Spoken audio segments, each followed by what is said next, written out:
Timothy M. Arege aliandika hadithi murwa itwayo Ndimi za Mauti, moja kati ya hadithi fupi katika kitabu cha Mayai, Waziri wa Maradhi.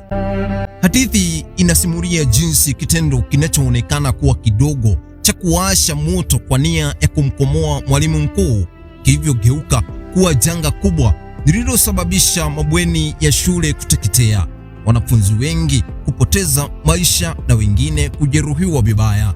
Baada ya mkasa huo, jamii nzima iligubikwa na huzuni, majonzi na majuto. Kupitia wahusika kama Mbunda Akamaliza, mwandishi anaonyesha jinsi dhamiri ya mwanadamu inavyomsumbua anapotambua kuwa matendo yake yamesababisha mateso kwa wengine. Wahusika hao wanakabiliwa na majuto makubwa baada ya kuona matokeo ya matendo yao. Funzo kuu likiwa kitendo kidogo cha uzembe, hasira au kisasi kinaweza kuleta maafa makubwa yasiyorekebishika. Hivyo, watu wanapaswa kufikiri kwa makini kabla ya kutenda na kuwajibika kwa matendo yao. Hili ni Langu Jicho, nami Mhandisi Kahiga Mwangi.